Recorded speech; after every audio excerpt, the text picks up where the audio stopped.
वक्फ संशोधन अधिनियम 2025 को लेकर पश्चिम बंगाल में हुई हिंसा का मुद्दा ममता बनर्जी की तृणमूल सरकार के लिए टिक टिक करता एक टाइम बॉम्ब बन चुका है जो कभी भी फट सकता है। और इस टाइम बॉम्ब के फटने से ममता बनर्जी की सरकार पश्चिम बंगाल से बेदखल हो जाए तो हैरानी नहीं होगी। नमस्कार, मैं हूं दीप सिंह परिहार और आप देख रहे हैं कैपिटल टीवी पर अपना पसंदीदा शो एक्स-रे।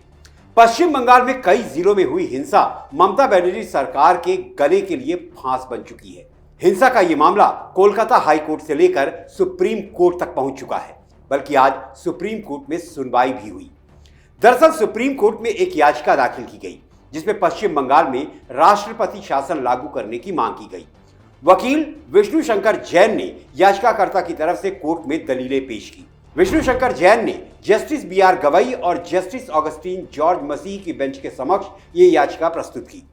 याचिका में पश्चिम बंगाल में राष्ट्रपति शासन लगाए जाने के साथ साथ ये भी मांग की गई कि पश्चिम बंगाल में पैरामिलिट्री फोर्स की तैनाती की जाए और रिटायर्ड जज की अध्यक्षता में एक 3 सदस्यीय समिति बनाकर हिंसा की जांच की जाए। सुनवाई हुई। सुप्रीम कोर्ट की बेंच ने याचिका पर बड़ी ही दिलचस्प टिप्पणी की। सुप्रीम कोर्ट की बेंच ने कहा कि आप चाहते हैं कि हम राष्ट्रपति शासन लागू करने के लिए राष्ट्रपति को आदेश जारी करें, वैसे ही हम पर कार्यपालिका के अधिकार क्षेत्र में अतिक्रमण करने का आरोप लग रहा है। सुप्रीम कोर्ट में जस्टिस गवई की बेंच ने अर्धसैनिक बलों की तैनाती की अपील पर कहा कि राज्य में अर्धसैनिक बल की तत्काल तैनाती की आवश्यकता है और इस पूरे मामले को 22 अप्रैल को सुनवाई के लिए लिस्ट कर दिया।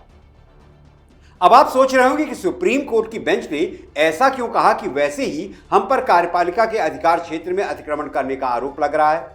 दरअसल हाल ही में उपराष्ट्रपति जगदीप धनखड़ ने राष्ट्रपति के आदेश देने के मामले पर एक समारोह में कहा था कि सुप्रीम कोर्ट सुपर संसद हो गई है। सुप्रीम कोर्ट संविधान के अनुच्छेद 142 का उपयोग परमाणु मिसाइल की तरह कर रहा है। उपराष्ट्रपति धनखड़ ने यह बयान तमिलनाडु में राज्यपाल की ओर से राज्य की विधानसभा से पारित करीब 10 विधेयकों को लंबे समय तक रोकने के मामले में सुप्रीम कोर्ट के आदेश पर दिया था। खैर, एडवोकेट विष्णु शंकर जैन ने याचिका में मांग की कि केंद्र सरकार को संविधान के अनुच्छेद 355 के अनुसार पश्चिम बंगाल में बाहरी आक्रमण और आंतरिक अशांति के खिलाफ कार्रवाई करने का निर्देश दिया जाए। दरअसल ये सब वक्फ संशोधन कानून के विरोध के नाम पर पश्चिम बंगाल में मुर्शिदाबाद में हुई बेतहाशा हिंसा के बाद शुरू हुआ। जिस तरह से हिंसा को अंजाम दिया गया उसकी हकीकत अब परत दर परत खुलने लगी है।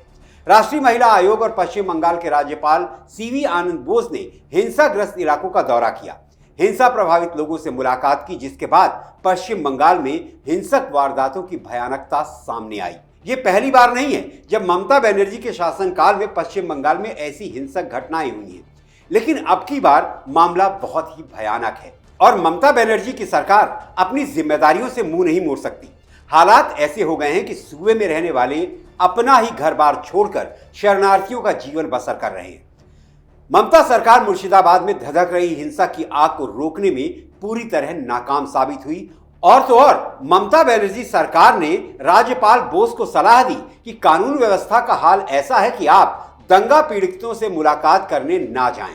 लेकिन बंगाल के गवर्नर सी.वी. आनंद बोस ने ममता सरकार की सलाह को तवज्जो न देते हुए शिविरों में शरणार्थियों की तरह रह रहे मुर्शिदाबाद हिंसा पीड़ितों से मुलाकात की। मुलाकात के बाद राज्यपाल बोस ने कहा, हिंसा पीड़ित लोग सिर्फ सुरक्षा का माहौल चाहते हैं और निश्चित रूप से कुछ अन्य मांगे या उनके द्वारा दिए गए सुझाव भी हैं जिन पर विचार किया जाएगा। मैं उचित कार्रवाई के लिए इसे भारत सरकार और राज्य सरकार के समक्ष उठाऊंगा। इसका मैं खुद अनुसरण करूंगा। मैंने एक बार उनसे कहा कि वो मुझसे बेझिझक बात करें, इसके लिए फ़ोन नंबर भी दिया गया है। हम उनके संपर्क में रहेंगे। निश्चित रूप से बहुत प्रभावी और सक्रिय कदम उठाए जाएंगे। राष्ट्रीय महिला आयोग ने भी हिंसा प्रभावित इलाकों का दौरा किया और हिंसा पीड़ितों से मुलाकात की।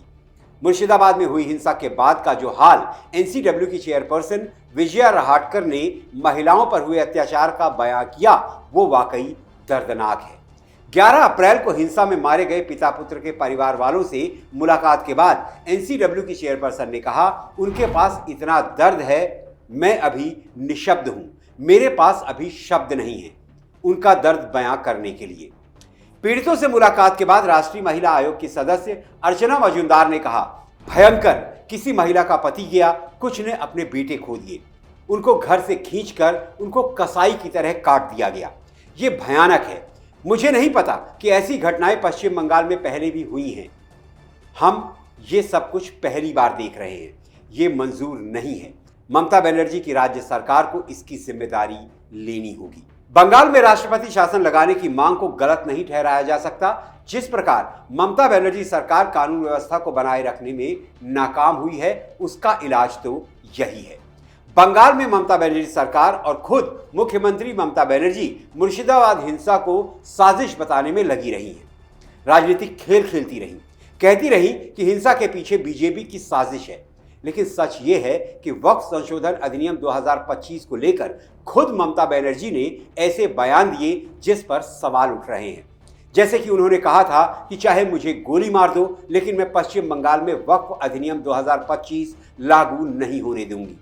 ममता सरकार में मंत्री सिद्दीकुल्ला खान ने भी लोगों को भड़काने का काम किया।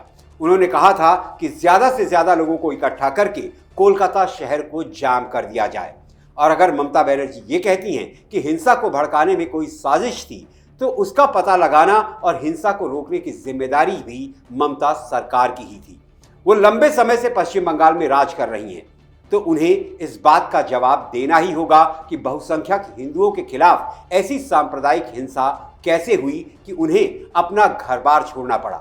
उनको ये भी जवाब देना होगा कि उनकी सरकार ने दंगाइयों के खिलाफ क्या सख्त कार्रवाई की, और अगर नहीं की तो अपनी नाकामी छिपा नहीं सकती।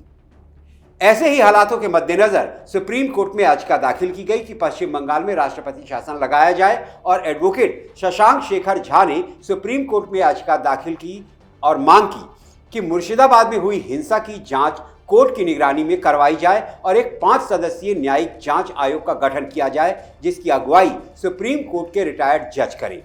याचिका में पश्चिम बंगाल की ममता सरकार को हिंसा पर स्टेटस रिपोर्ट दाखिल करने के आदेश देने की भी मांग की गई। इसके साथ ही ये मांग भी रखी गई है कि किसी भी समुदाय के खिलाफ दी जा रही हेट स्पीच पर कार्रवाई की जाए। याचिका में कोर्ट से आग्रह किया गया है कि हिंसा में मारे गए और घायल लोगों को मुआवजा दिया जाए ताकि उन्हें न्याय मिल सके। 8 अप्रैल को जब वक्फ अधिनियम पूरे देश में लागू हुआ, तो ममता बनर्जी ही थी जिन्होंने वक्फ कानून को पश्चिम बंगाल में लागू नहीं होने देने की सौगंध खाई थी। वो ममता बनर्जी ही थी जिन्होंने वक्फ अधिनियम के खिलाफ मुस्लिम समुदाय को भड़काने का प्रयास किया। वक्फ कानून के खिलाफ कई याचिकाएं सुप्रीम कोर्ट में दाखिल की गई हैं। सुप्रीम कोर्ट वक्फ कानून पर केंद्र सरकार से जवाब मांग चुका है और सुनवाई के लिए 5 मई की तारीख मुकर्रर की है।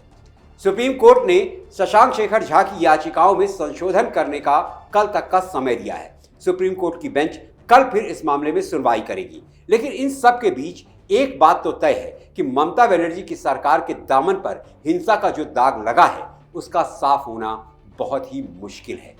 यही सच है कि जिस ममता बनर्जी सरकार ने दंगों और दंगाइयों का दोष बांग्लादेशियों पर डालने के लिए बीएसएफ के बहाने केंद्र सरकार की ओर उंगली उठाया था, आज मुर्शिदाबाद और मालदा की हिंसा में पीड़ित लोग अपने घरों में रहने के लिए उसी बीएसएफ की स्थायी सुरक्षा की मांग कर रहे हैं। इसका मतलब यह हुआ कि टीएमसी सरकार या खुद ममता बनर्जी आज मुर्शिदाबाद में अपनी नाकामियों को छिपा नहीं सकती, और उनके लिए इस दंगे का दाग धो पाना आसान नहीं होगा।